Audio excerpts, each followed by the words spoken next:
Celtics Beat is brought to you by FanDuel, the exclusive wagering partner of the CLNS Media Network. They did it. They're alive. They're alive. Welcome, everyone, to Celtics Beat the Seas. They have forced a Game 7. It's amazing how it all works, right? They go from, fifth in the championship favorite betting, vault up to first again with a win over the Sixers, because in winning Game 6, not in dominating fashion, but they did enough, and we'll get to all the specifics as we look ahead to Game 7. That means they are now in position to come on home for a Game 7 where historically they have performed very, very well. Going back, every team is different, every year is different, but in NBA history, if you like raw numbers, the Seas are phenomenal in Game 7s at home. They are phenomenal in Game 7s against Philadelphia, and evidently they are great in the year 2023 at wrecking Mother's Day. With Ian Thomsen, Evan Valenti, I'm Adam Kaufman. Gentlemen, it's good to see you. Great to see you. Kaufman, I hope nobody had big Mother's Day plans, right? Oh, yeah. Who has Mother's Day plans? My wife not thrilled to wake up to the news that the Celtics won. My mom doesn't know yet. I'm trying to figure out how I can finagle this. I'm not quite sure how I'm going to do it, but we're going to figure it out. I promise. Well, look, we don't know, obviously, as we sit here right now. We won't know until later this evening. So maybe if people are listening tomorrow, you will know by then, the time warp that is listening to a podcast. But we will find out based on the Lakers-Warriors result whether the Seas will play at 3:30 in the afternoon or 8 o'clock at night. Those are two very different things.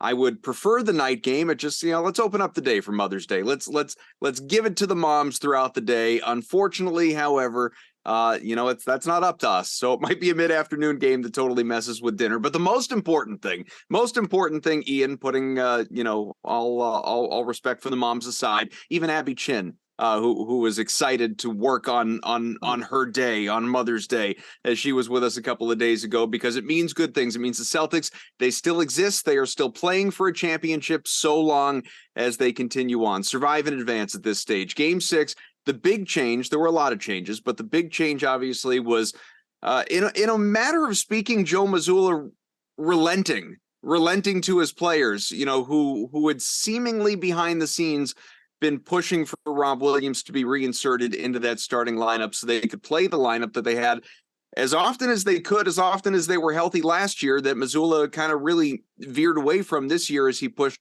Mazzulla ball, if you will, in an offense-first philosophy as opposed to defense-first. But we saw what it did, a game that was 95-86, great defense, something we had not seen in a couple of games out of the Boston Celtics.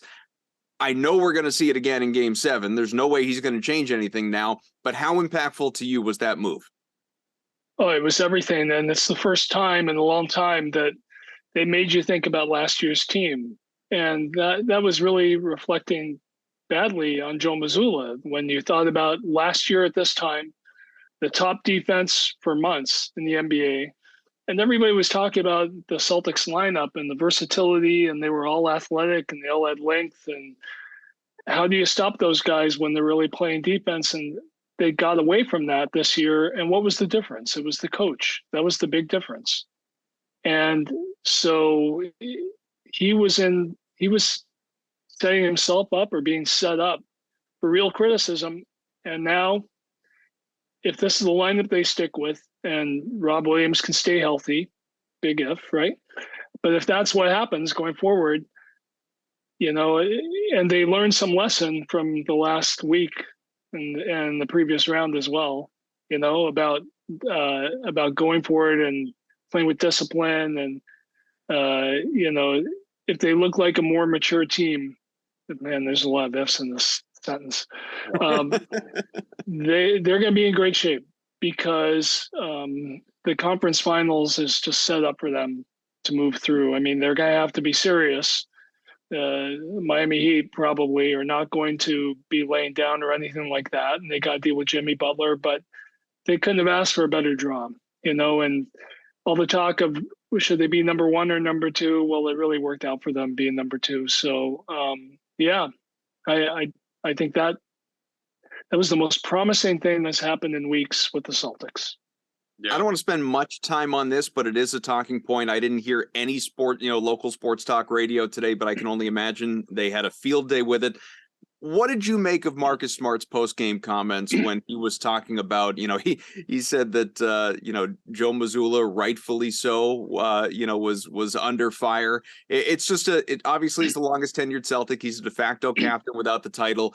I do think he's very well, highly thought of, not only within the organization, but within the room and by the head coach as well. He has a relationship with the Mazzulla that obviously extends years, not just this year. So I would be willing to bet that behind the scenes, there's no issue, no animosity there. I think everyone knew where he was coming from and talking about full team accountability, not just the players, but the coach as well. And everyone is growing. And this is Mazzulla's first time going through it. But even still, you hear the comments, and maybe worse if you see it in print, for Smart to say what he said, was that problematic? Was that a slip of the tongue at all? Oh, I think it's awesome. I think it's so great that he did, because you're right. The players, they get criticized all the time. And look, you go around the league and you see how coaches get criticized. I mean, Greg Popovich people used to say he couldn't coach because Phil Jackson was eating his lunch in the playoffs every year. Shaq was having the best of Tim Duncan, and Eric Spoelstra. The reason the Celtics went to Doc Rivers way back when and gave him an extension was because they were thinking Miami might fire Eric Spoelstra and hire Doc.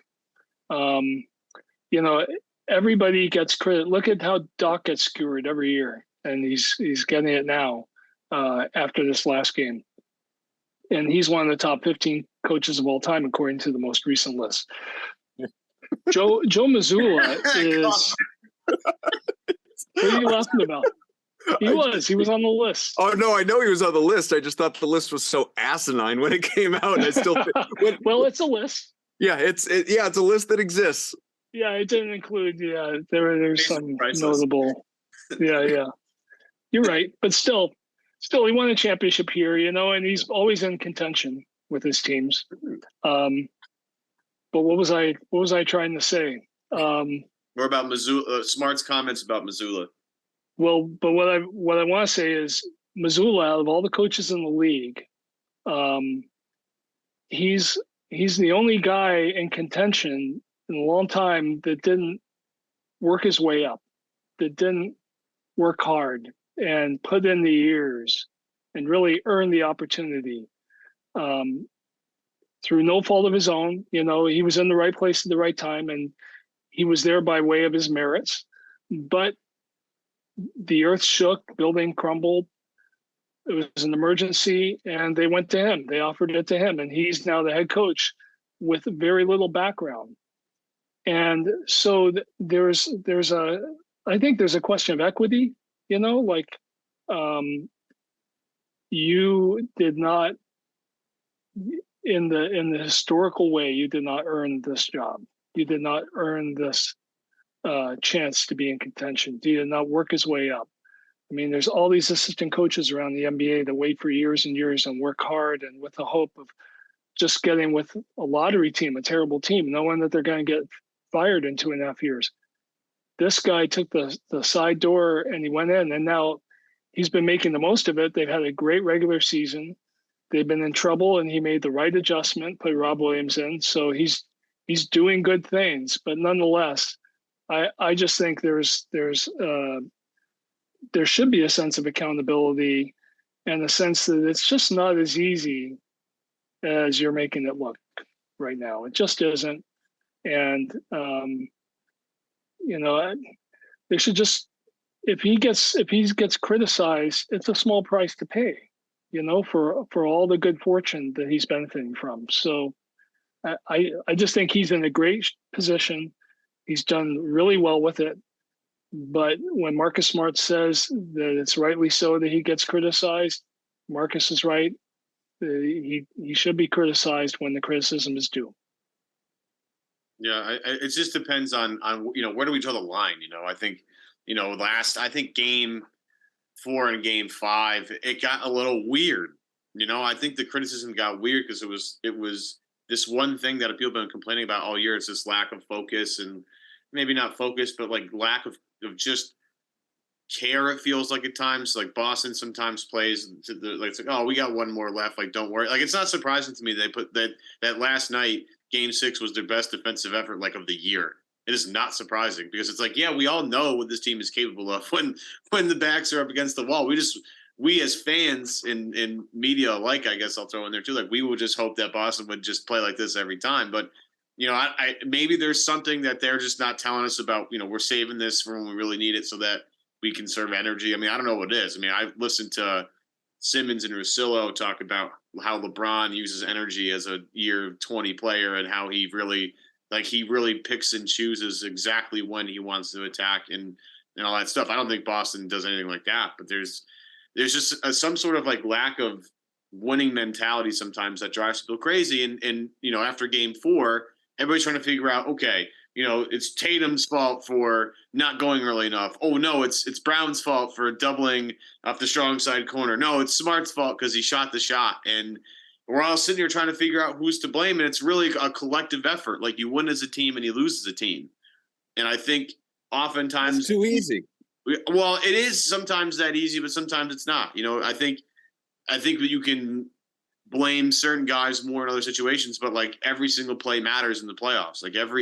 Like that game 4 loss shows that every single possession in a game matters because, when you lose by 1 point, you could point to that turnover there is what cost them. This missed rotation here cost them. And you can do that all the time.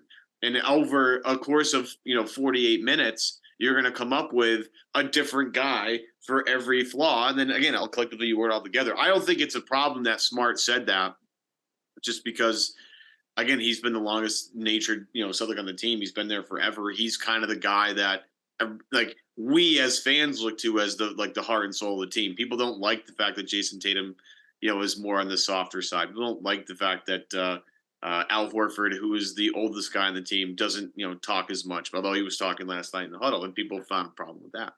I think Joe has done a pretty good job with the expectations of this team. Like, again, as Ian, as you said, normally when you are an assistant coach and you work your way up the ranks, like there's nothing expected of you that first season. Like, you're just getting your feet wet. You have this probably garbage roster of guys just chucking to get stats and trying to get onto another contract somewhere if they're a veteran or, a rookie making their green mistakes.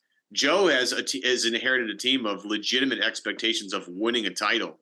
And he's unfortunately experiencing some of the pressure that goes along with that at its highest point. So, if people have problem with Smart calling him out for saying, yeah, that adjustment was totally necessary and, we need Joe to kind of be on board here, I don't have any problem with that. I don't. Adam, do you?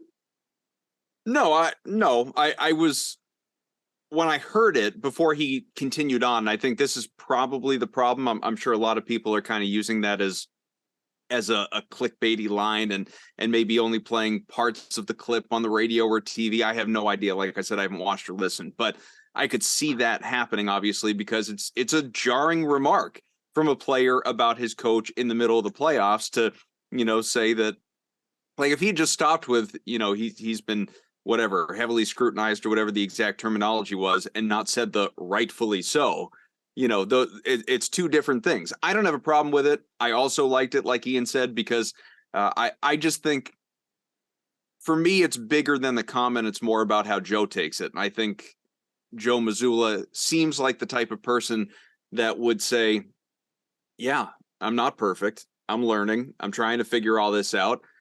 I hold you accountable. You hold me accountable. We're all in this together. So I don't think, I think there's an element of sort of kumbaya with it all. Going back to what Evan was talking about, though, in terms of kind of the blame pie, and I don't want to focus specifically on who's to blame, who's not to blame. Hopefully they just get through this freaking thing and move to the conference finals, and we can all take a deep breath and not deal with backs against the wall, brink of elimination type talk. Jason Tatum, I don't know, Ian, what's going on. I don't know what's going on. I never this show is sponsored by a sports book, a gambling company. I don't know what the odds would have been on Jason Tatum in 3 consecutive games in the postseason, to start 0 for 6, 0 for 8, 0 for 11. It was the first time in his career in game 6 he had ever gone an entire first half without a made field goal. And then the third quarter still just, it wasn't until that 3-pointer in the fourth where he finally just had to see one go in and confidence, and it opened things up, and that's great. And he came on late and still finished with 19 points. I'm not going to say he had a flat out bad game because he had played strong defense. He did a lot of the little things. He rebounded really well in the first half, blocked shots. He had the bulk of his assists then. He moved the ball when early, well in the early stages of the game. He did have some turnovers, but they weren't all horrendous. Some of turnovers are bad luck on occasion. The team in general, way too many turnovers, had almost 20. I don't understand, though, why Tatum, it just sort of feels like, Ian, that he's in some ways abandoned his game. What makes him so successful, either being reliant on a three with a guy in his face or driving to the basket, but looking for contact to the point where it totally throws off what he's trying to do and puts up these, haphazard, ugly type, layup looking attempts that just miss wildly, as opposed to going strong to the basket, not worrying about who is around him, taking mid-range jumpers, which I realize, the NBA now hates the mid-range jumper, but he's really, really freaking good at it.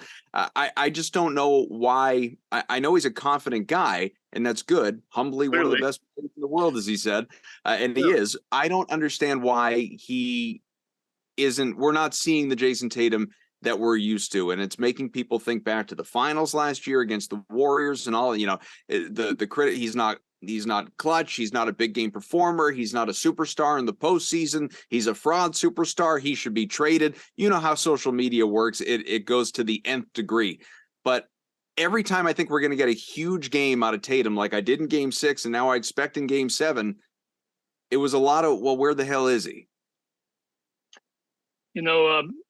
People my age, the modern NBA is just confounding, because the old idea of your shot isn't falling, so go inside, get to the foul line, it just doesn't seem to apply to the current NBA. They just keep shooting threes when they aren't making them.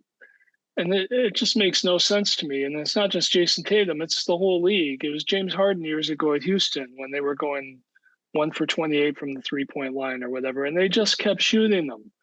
And if it's not falling, go inside and see the ball go through the basket like people talk about, and then go back out there after you've seen that, after you have some success. But don't just let the game go away, And then there's this question with Tatum when you watch him of last year at this time. He was everything for the Celtics. He was their scorer, but he was also their playmaker. He was bringing the ball up, and he was directing the traffic, and he was making the decision. Is he going to shoot or is he going to share it? He was like an oversized point guard at times. And he seemed to have gotten away from that a little bit. And last night, I don't know if it was because his shot wasn't falling, but he seemed to be doing more of that. He was doing a really good job of it, and they were responding. They were scoring around him as he did it. I just see a guy that has been through a lot of changes in the last year. Between Udoka last year asking him to be that playmaker, asking him to be that decision maker, and he grew into that role before he got tired in the finals. To having a new coach who changes the emphasis this year, and their defense isn't as strong now, but they're more prolific than ever at the other end. And I don't know. I just think if they get to the finals and they win the championship, then he's going to know who he is after that. LeBron seemed to go through the same kind of thing. What kind of a player are you? Are you a triple-double guy, or are you a guy that does it effectively? And we all know the struggles he went through on his way to finding out. But the LeBron that we see today, the guy that directs traffic and organizes his team and turns nobodies into somebodies. He did a lot of that back then with nobodies turning into somebodies. But the guy that we see today, that was not who he was a dozen years ago. He was where Jason Tatum is now. He had all this talent, and he had all these abilities to do different things. But when do you do them? When do you do this? When do you do that? And when you can do a lot of different things, when you have a lot of different tools, how do you choose which tool at which time? When does it make sense? And it was almost like with LeBron, it was like watching trial and error as he tried to figure it out. And that's a little bit like that with Tatum too. He's just so talented. He can do so many things. And when does he choose to do this? When does he choose to do that? And so I just see a guy, I know he's been in the league a long time, but age-wise, still not that old. So he's got a lot of great years ahead of him. But I just think when he does win a championship, then he's going to know. He's going to know who he is. And we're sort of watching this ongoing development. It's just been fascinating to watch because they keep getting into contention with him. They keep going far in the playoffs. And that puts him so far ahead of so many of the other young players in the league. It gives him such an advantage. He's further along in figuring out who he is than all these other young players are. And it's been really cool to watch. You just hope for his sake it turns into something. He gets to cross the finish line, and then he can say, okay, now I know what works. This is me. I hate that. So all that said, thing. I hate that this is me thing. I wish I hadn't said it. All that said, though, I think there's truth in that, though. I mean, he even said he was talking to himself during the game, sort of, pumping himself up like you're one of the best players in the world. And look, we've all been in situations. I can't compare, any situation I've been into, trying to perform in front of millions of people. But we've all been in situations in our lives where, you get, you're trying to do something that normally you can do well, and it's not working for you, or you're insecure or whatever, and you have to kind of give yourself that internal pep talk. Again, he has to do it on a much greater, much bigger stage than the average person, but he's human, right? So what do we expect from him in Game 7 now when, as Jaylen Brown has issued the warning, so he's going to have the home crowd behind him. Celtics are comfortably favored to win this game. We've all been saying all year long, all series long, they're the better team. As we spent the bulk of our show a couple days ago with Abby Chin saying, very simply, not to oversimplify it, but very simply, your best players need to be your best players. And the Celtics, I truly believe, will not have a problem. If Jason Tatum had even had a representative performance the first 3 quarters of that game yesterday, it was over. It wouldn't have even been tight.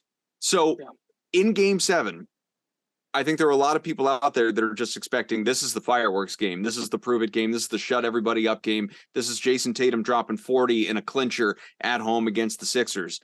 What do you see happening? I mean, I don't know if he's going to score 40, but I think he's going to be really, really solid.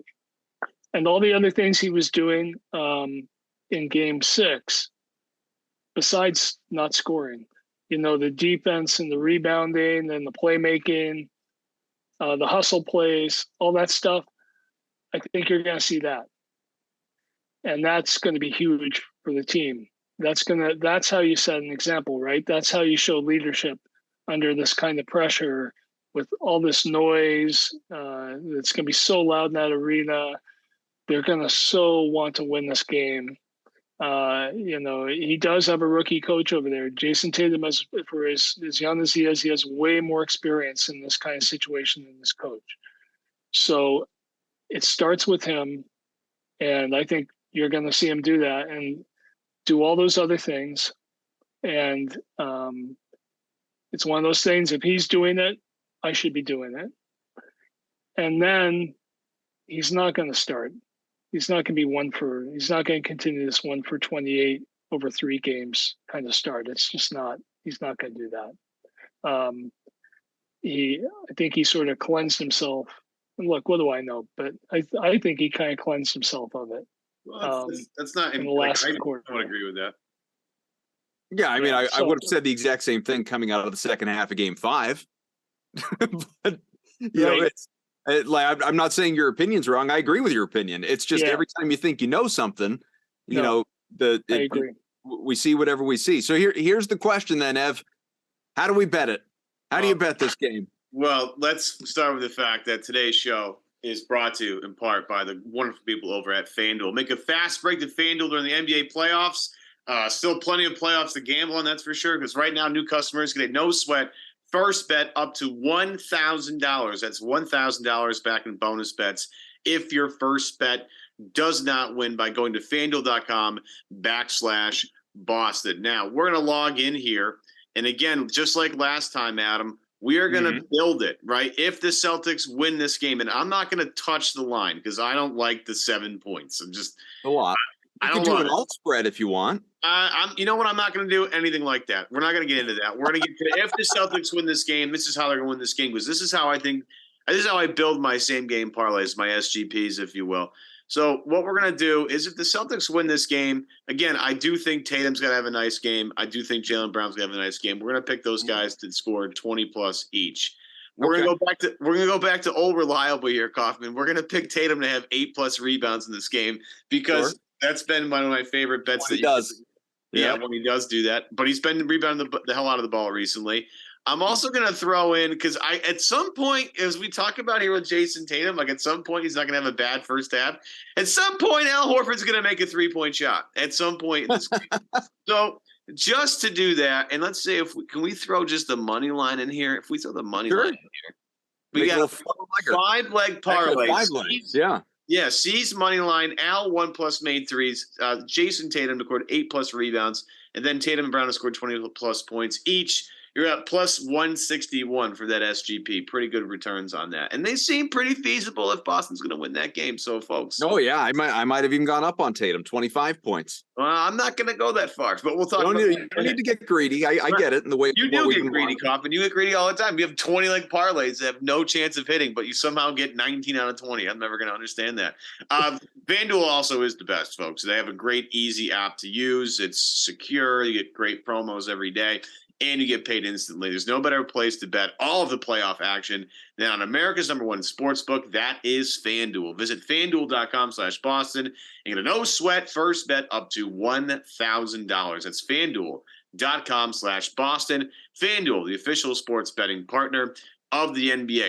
Now, before we pivot real quick, I do want to get Ian's thoughts on something that we have debated on this show countless amount of times. Kaufman, you and Sean Devaney actually titled your podcast this the last time you guys chatted.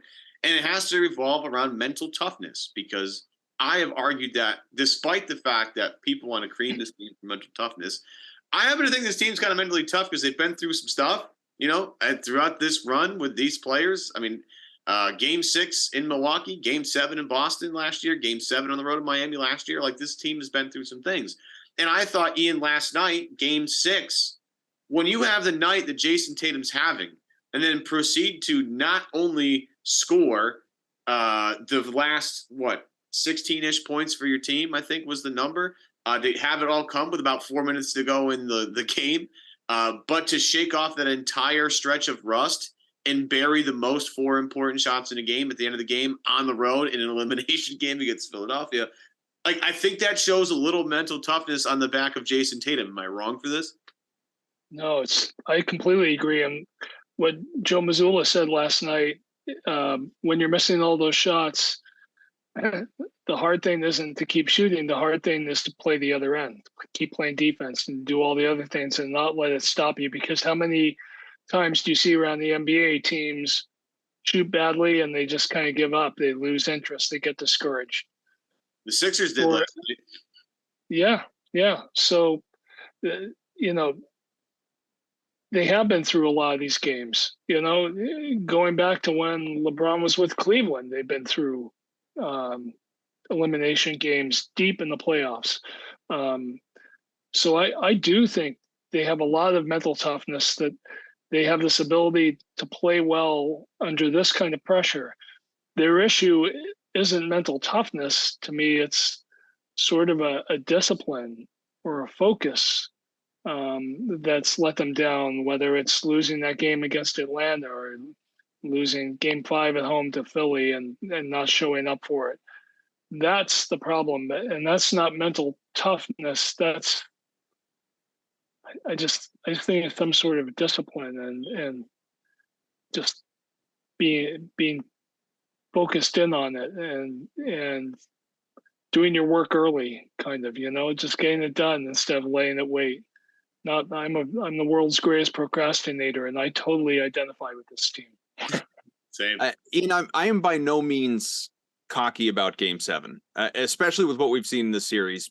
Yeah. Anything could happen. I do believe that the Celtics are the better team, and I do believe there's a home court advantage element. And I do believe that Boston is a very difficult place to play when the fans are into it, and hopefully they will be, as they typically are, but especially after what Jaylen Brown said, kind of calling out fans and saying like, you hold us accountable, I'm going to hold you accountable. Game was kind of quiet back there in last time we were home. I think, to quote Marcus Smart, rightfully so, because the C's were never in that one. But hopefully that won't be the story in Game 7. People will rise to the occasion.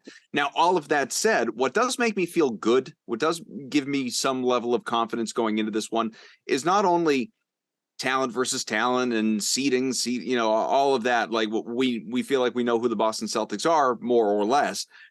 What makes me feel good is the experience element of things, having been through many of these players, not this team specifically, and certainly not the head coach, but many of these players. You talked about deep playoff runs. They've been through the ringer. They've played Game 7s. They've been not in exactly the same situation, but Evan mentioned the Milwaukee series last year, having to go there, win a Game 6, come home, win a Game 7.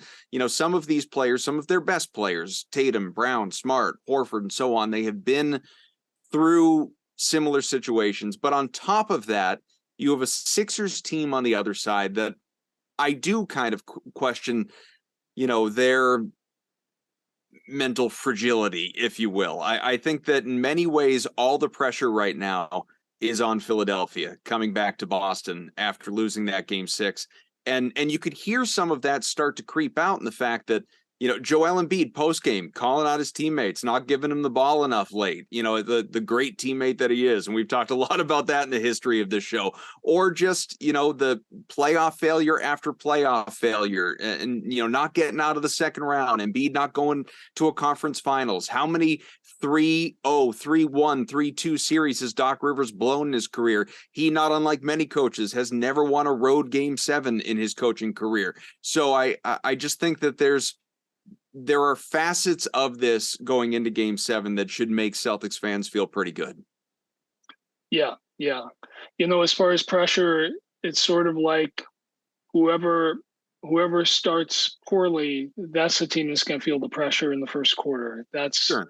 You're going to have a chance to bring that. If you play well to start, the team that's being victimized by you, they're the ones that are going to feel the pressure. But I look at this as an opportunity and a curse for James Harden, who has had several terrific games in this series, has been the key guy when they won. But that is not a defining element of his career. He's known for playing terribly when it matters in the playoffs. So which guy is going to show up? And the context for that is that we've been hearing since January that he's heading back to Houston in a few weeks. I just don't know how that helps create a positive environment going into a big game like this, knowing that this guy you're counting on, first of all, has this history of not showing up in these games. And secondly, well, he's leaving anyway. It's a reality of the marketplace. It's how the NBA works. But I just think the timing stinks for him. And so he has it all in his hand. He has a chance to go out there. If he somehow puts up another 40-point game, he gets the last laugh. He gets to redefine himself. Because whoever wins this game tomorrow is going to go to the NBA Finals. So I don't know what's going to happen. But I just think that the Celtics have enough positive feedback. They know what to expect, and they know that they've come through in these situations in the past, whereas Philadelphia just doesn't. They may have an idea of what to expect, but they don't have that positive feedback of knowing that if they do this and this and this, or they go in with this mindset, it's all going to work out. That kind of confidence, that this faith in yourself, that look, just trust it and it's going to work out. They don't have it, and the Celtics have it. Yeah, I don't know. This is the pressure. I think is Ian alluded to. Like, whoever gets out to a hot start, their team's going to feel that pressure. I think Boston has a ton of pressure on it. I think given the way, as we've all talked about, Ian, most recently, the way this bracket is set up for them. I mean, Milwaukee got bounced in the first round. What a gift that is, right? You have, I think, a lot of great teams playing out west right now. I mean, I love watching Denver. They're an amazing team. Golden State, with their history, can't count them out until they're dead. Lakers and LeBron, kind of the similar deal here. Like, you can't count LeBron out until he's not in the playoffs anymore. And one of those two teams is going to play Denver, and Denver is going to take care of another strong team.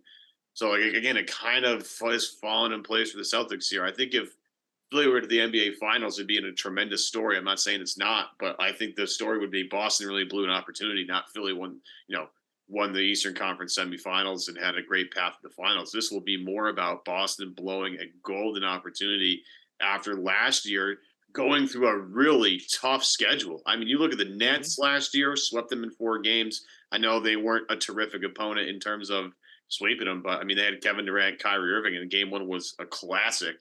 Had to go on the road, beat Giannis in a game 6, then win game 7, then game 7. Like Jimmy Butler, Kevin Durant, Giannis, Drew Holiday, Kyrie Irving, to run through that gauntlet to get to the finals was impressive.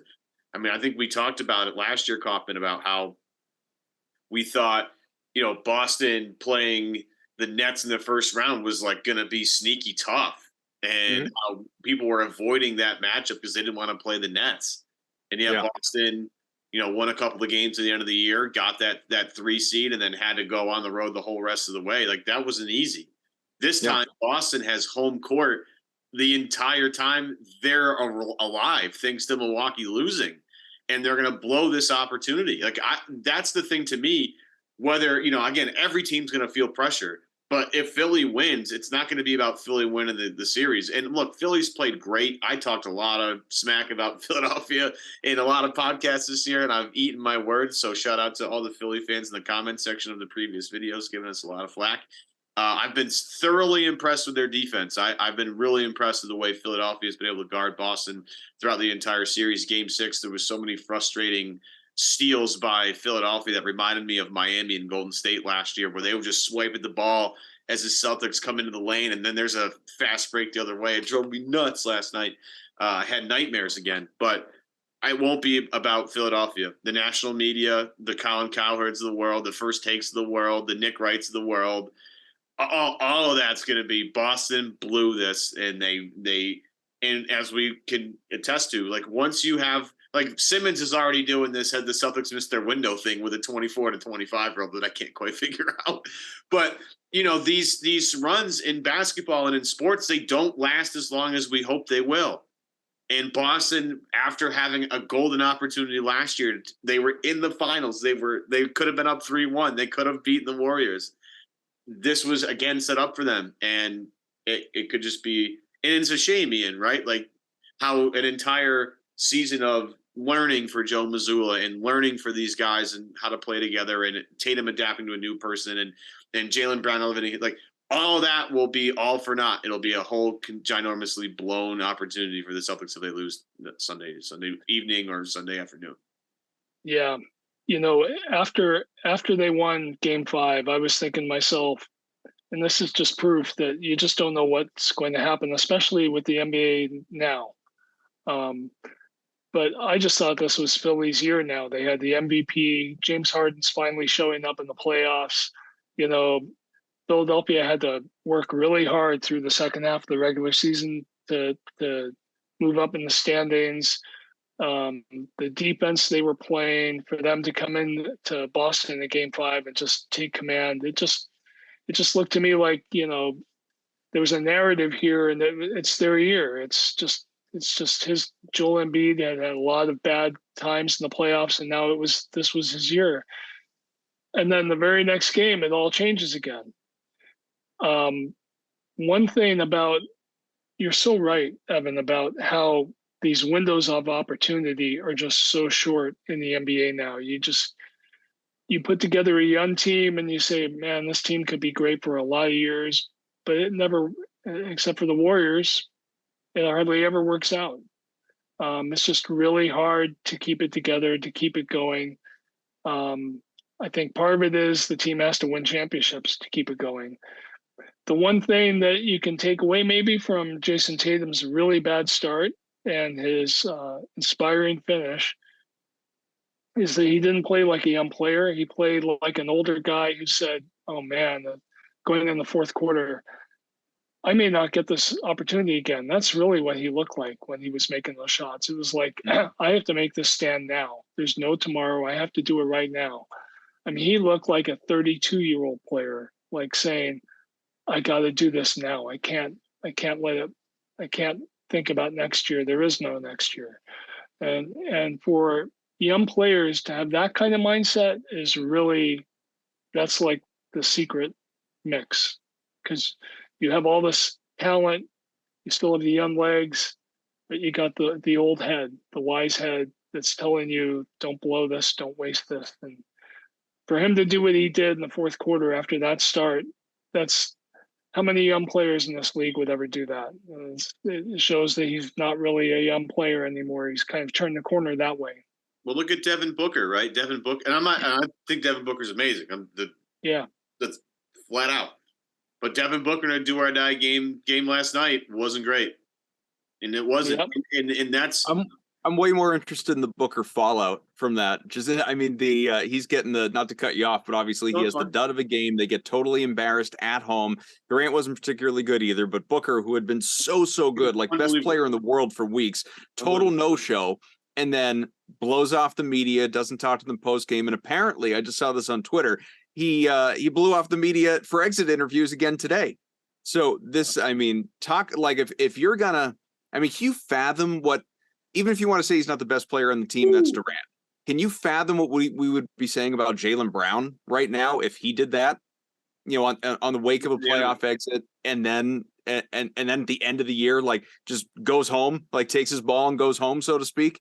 Doesn't talk. I mean, bad look.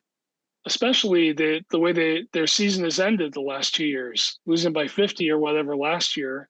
Yeah, losing by 30 or whatever this year. I mean, talk about not showing up. And so, yeah, what Tatum did, he looked like he might have been on that track, and he turned the ship around. He said, no, I'm not doing this. I'm not.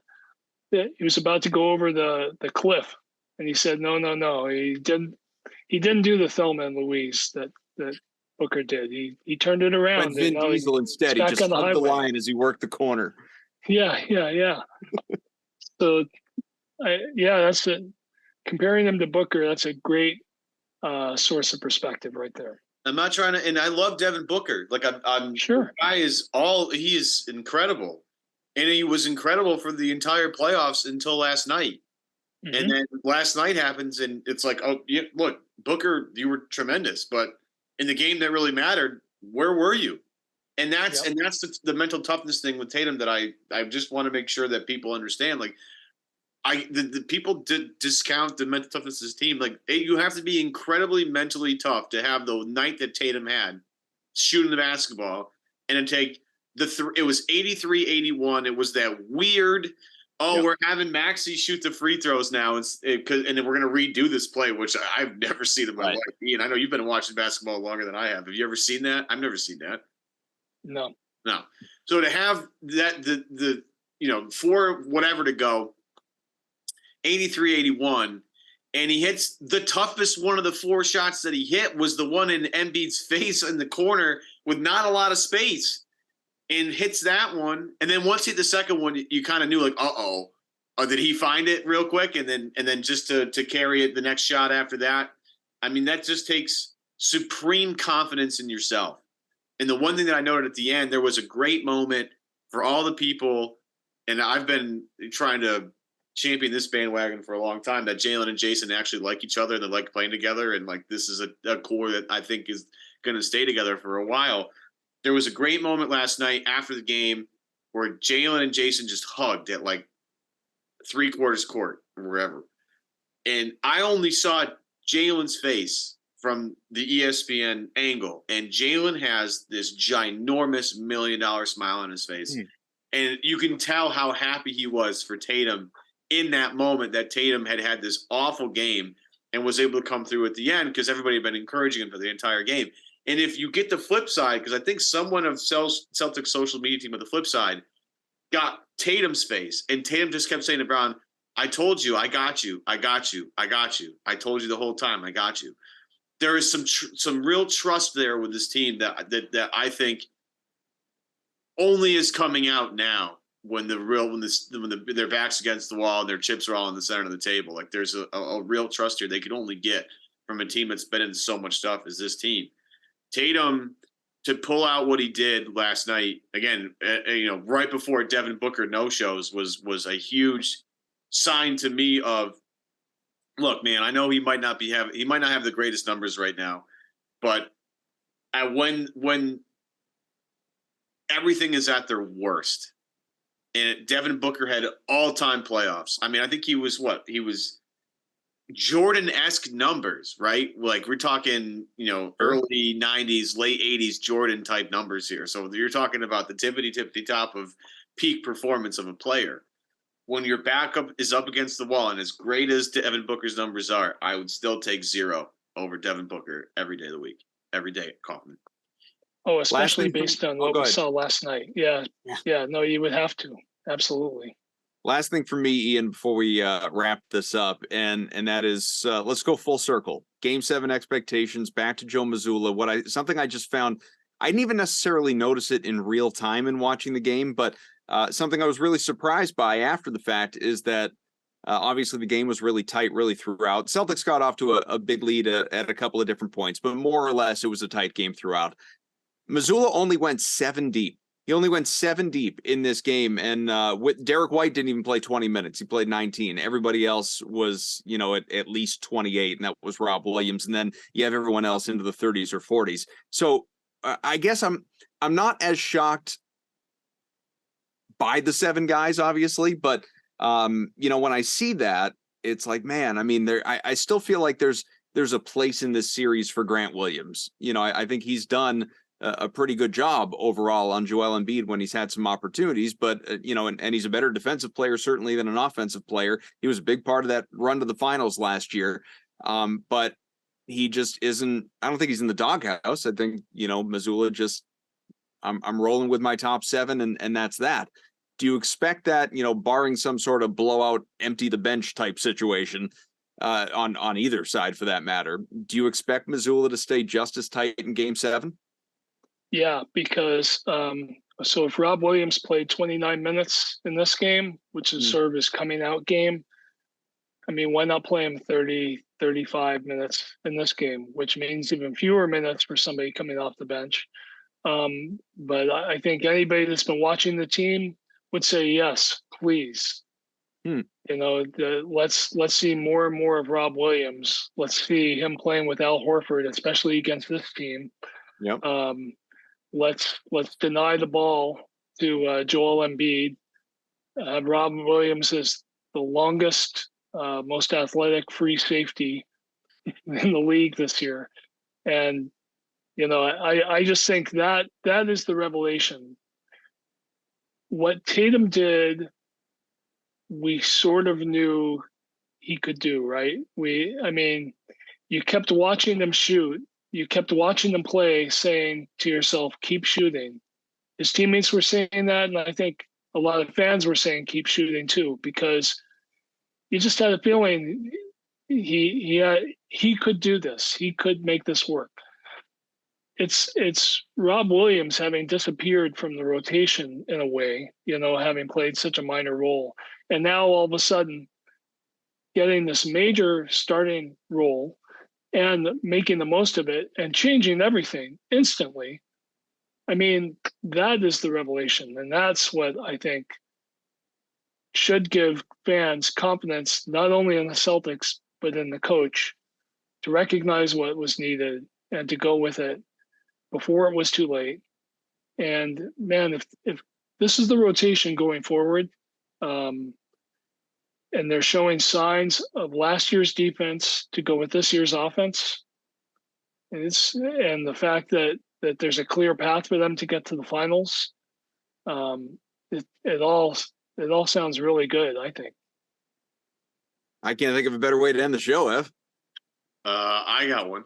that sounds pretty good to me. Yeah, what do you got? I'll leave with this because look, I don't know your basketball watching schedule at this point, but I know Kaufman and I have been dug in since preseason and regular season. It's a lot of watching basketball. I'll throw this to both of you. I don't enjoy watching basketball with real stakes. It's not fun. It's not great. It's not ideal. I am a mess the entire game. I don't like that every shot could end my basketball viewing for the next week or so. Like there was a tweet out there. It was a perfect tweet. It was exactly how I felt. Somebody, I forget who it was, some Celtic Twitter follow that I follow was like, oh, I love that the Celtics won because now I get to watch Denver play. Because if the C's had lost that game, I'm not watching basketball. I want nothing to do with basketball for like a week, 10 days, weeks, maybe for the rest of the playoffs. I'm out. But because Boston won the game, I could then watch Denver win, who I love watching play, by the way. Denver, if you haven't watched them play yet, folks, like just watch them. They are – I'm a little nervous about Denver if I were a C's fan. You should be. They are a machine. And although in saying that, and I agree with everything you just said, if the Nuggets are in the NBA Finals, as I think a lot of people expect they will be, how bad are those ratings going to be? Don't care.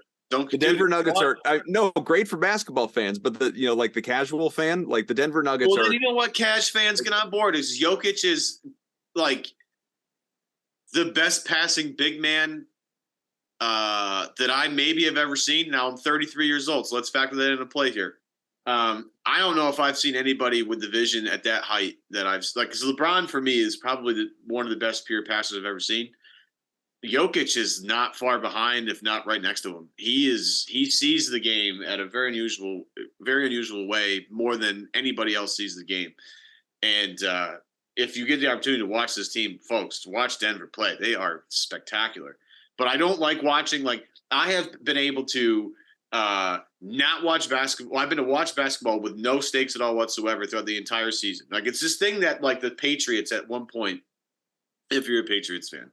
The Patriots at one point, if you were a fan of the team, like the season didn't start until the playoffs start because you were going to make the playoffs and most likely probably going to make the AFC Championship game. So like the season doesn't really start. Yeah, it's a formality.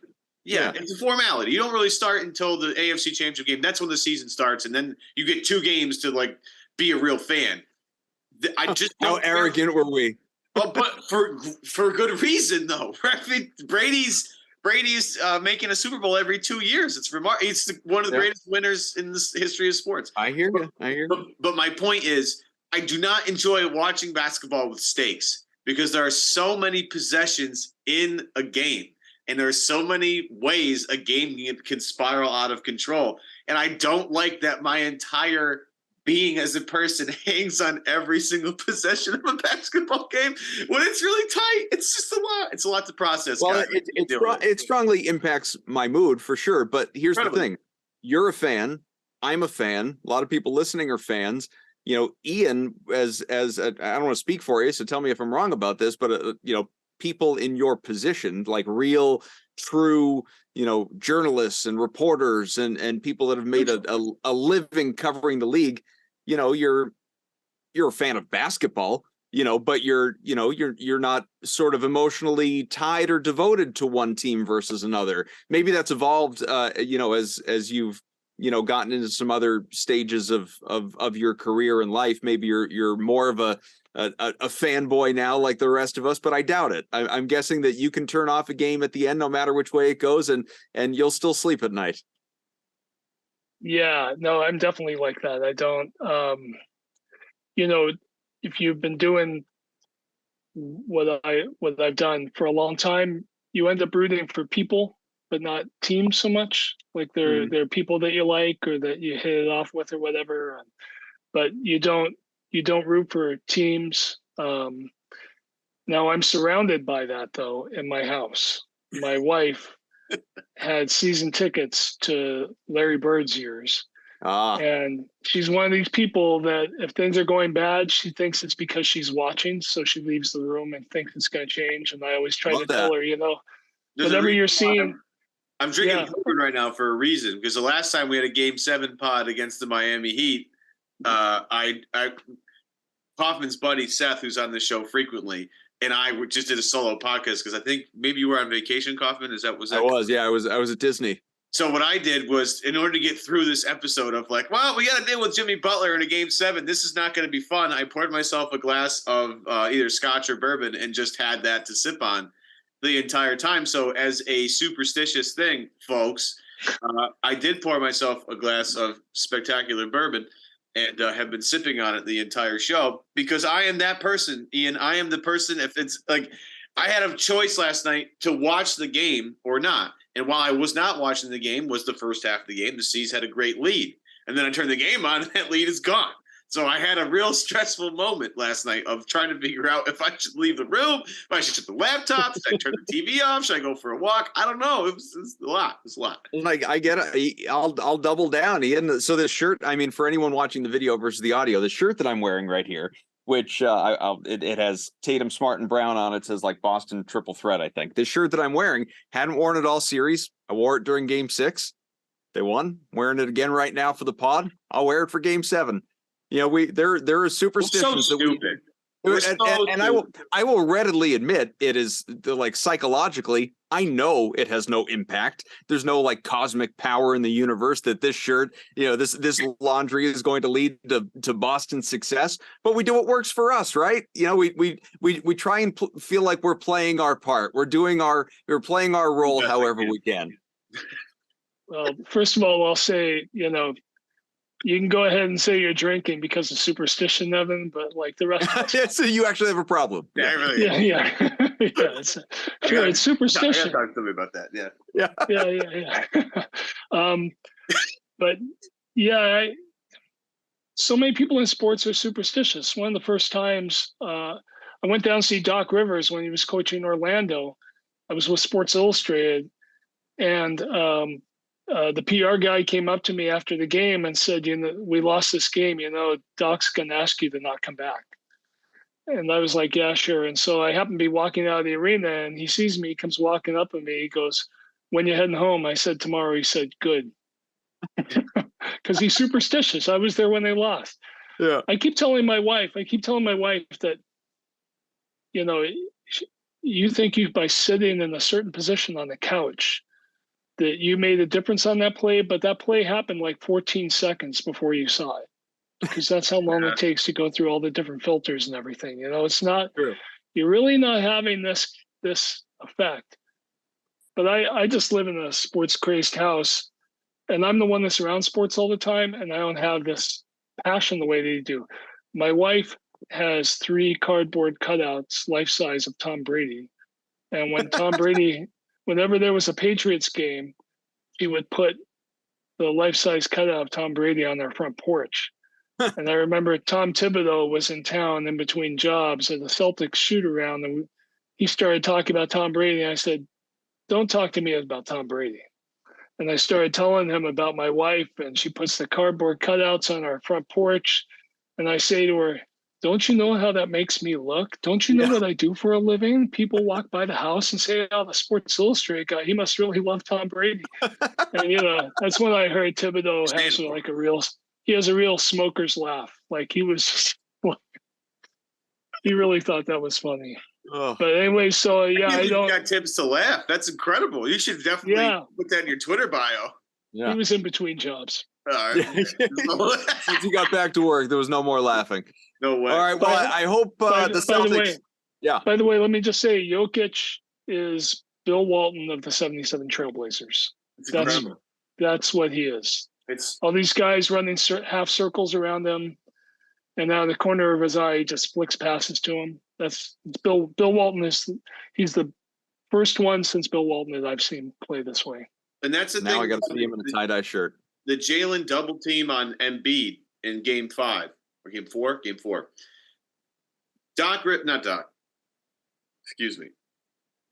Popovich talked about defending Jokic and how you have to send help at Jokic from a place he doesn't see, because if he sees you coming, you're cooked. So the only support of Jaylen Brown crashing from the strong side shooting corner, the double up Embiid, is because he didn't see it coming. And that was the only saving grace of that play, where I'll be like, you know, if Jalen saw Embiid was not paying attention to him and decided to freelance for a second, I think Popovich would also somewhat agree with what he did. Now, did we love it? No. Did it cost them the game? Yeah. But the reasoning behind it, I thought, was sound. And I always think of Jokic when it comes to double and bigs like that. And Jokic is such a different animal than Embiid. He is, again, I implore all of you that listen to this podcast and watch this on YouTube. You got to watch Denver, because it's like, for someone that loves basketball, you're not going to find a more joyful player than Nikola Jokic. It's not possible, because he plays the game at a level that you don't see, and especially at that size, you definitely don't see it. So enjoy it while you got it. Well, I only hope people are out there listening at this point. We've been going over an hour, and historically speaking, people will tell you that the tune out is real. So we're going to go. But listen, all I care about at this point in time is one more Celtics win, and then 4 more, and then 4 more after that. But one more Celtics win. I hope everybody out there listening has a great Mother's Day, whether you are a mom or you're with your mom or you're celebrating your wife or whatever you're doing. I hope it's a great Mother's Day. I hope the Celtics play in the evening so that you can make Mother's Day a day and not just a few hours of breakfast in the morning or whatever it is. And come Monday, Tuesday, whenever it is that we do our next show, it is a celebration, a look ahead, and not a postmortem. That is what we're rooting for. And you know what? I'm dangerously feeling good. Thanks to Ian Thomsen. Thanks to Evan Valenti. I'm Adam Kaufman. Thanks to all of you that are listening. Rate, review, subscribe. Thank you to our sponsors. Remember, we're coming at you twice a week. We will talk to you again real soon.